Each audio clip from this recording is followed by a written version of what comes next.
Yes. Yes. Yes. Die pala, kijk in de chauffeur gebeld.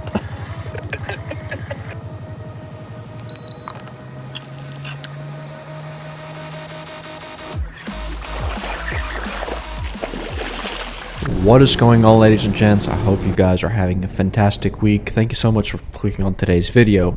As you may have seen in one of my recent videos, I just moved to a completely new area and I'm now fishing at a tidal river, which I've never done before. This is my second trip out on this new river system and I'm definitely still trying to figure things out. During this trip, little beknownst to me, we had a king tide and it changed everything completely, as you can imagine. At the end of my first trip, I was actually feeling pretty good. I found several areas that were holding decent fish. I actually saw a couple of decent fish as well. But the tide was completely different and I was fishing during a low tide. This morning I started out at one of the previous spots that I had finished off at during the previous session, just because I knew there had been fish there. But I didn't get much of any interest besides this spot right here.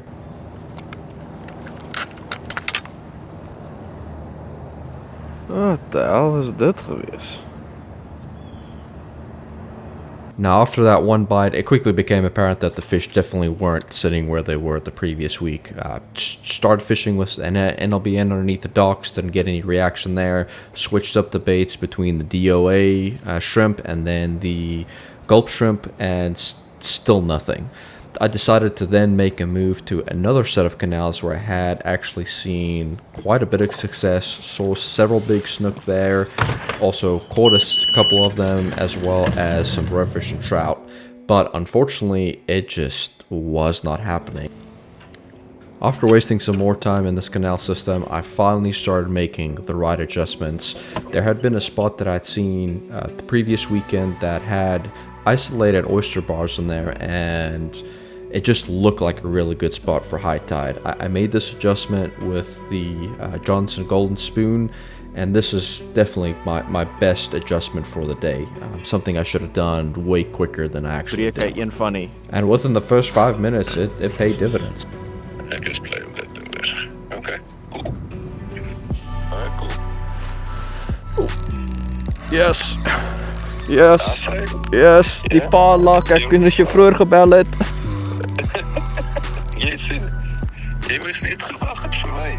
Yes. Yes. Yes. Yes. Oh my word, is it to a fish like? Oh my word. Oh my word. Je was niet braaf. Je pa vroeger gebellen. Ja, nee.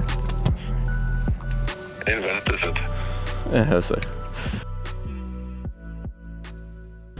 I definitely had to cover more water to find these isolated oyster bars. They're definitely holding all the fish. So every now and then, as soon as you hit one of these oyster beds, you'd get another bite. Oeh. Echt waar. Say. Snook. Interessant. Be spoon. 100% nog zover. Ja. Gekrijs zo. After that snook, it got really quiet. I couldn't get anything else to bite, so I decided to go check out some isolated docks that I'd seen before, hadn't tried before. Didn't get the warm and fuzzies there. I fished this flat, which seemed really good at the time. Had one redfish that popped up and followed my lure, but nothing else. Then moved further down and fished this isolated dock, which did hold at least a singular fish on there. It's easy. De vis is je trout in mij. Yeah, it's a trout.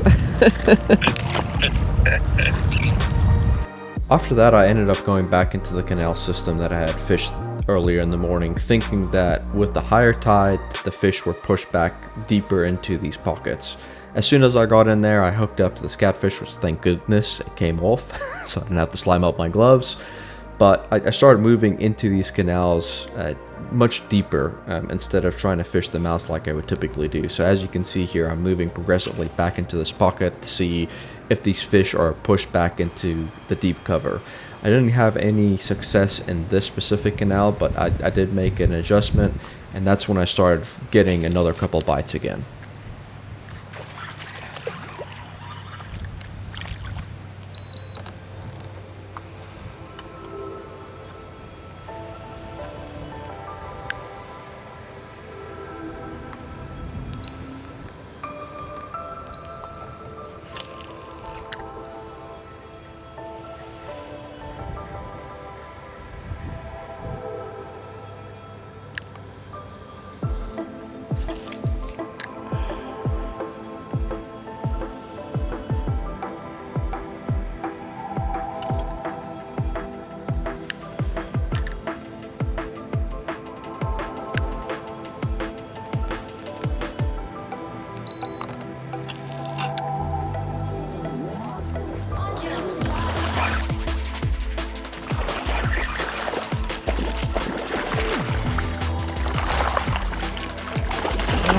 Sheesh.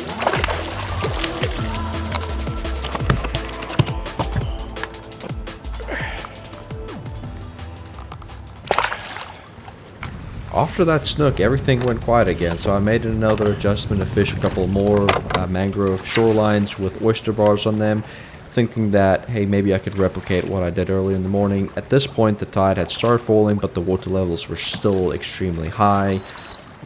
Went back to fishing the gold Johnson spoon, and I did manage to get one more fish on this this mangrove shoreline.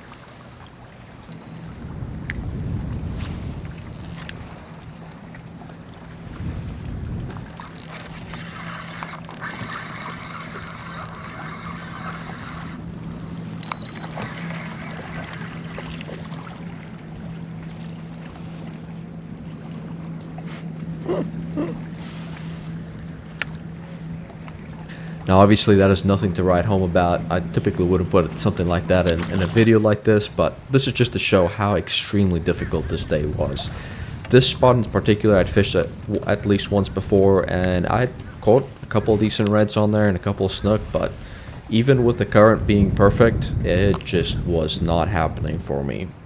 I continued fishing that area for a while, but it soon became apparent that it wasn't going to happen. I made one final move to several oyster bars that I'd fished the previous weekend and actually had a lot of success in, but to no avail. Couldn't get anything else to bite. My takeaway of this weekend was I definitely need to make adjustments much quicker than I have in the past. Also, and this sounds obvious probably to people that have been fishing tidal places for their whole life, or for a while at least, I need to fish different areas with different tides. I started adjusting after this trip to different types of spots with different types of tides, and that's definitely paid dividends. But this was a hard lesson to learn for somebody that was brand new at this type of fishing. If you made it to this part of the video, I appreciate the living heck out of you guys. Comment below if you enjoy this style of videos. This is something new that I haven't done before. And if you have any tips or tricks, I'm open to anything. I'm definitely trying to learn this as much as possible in the shortest amount of time. I hope you guys have a fantastic week, and I'll catch you in the next video.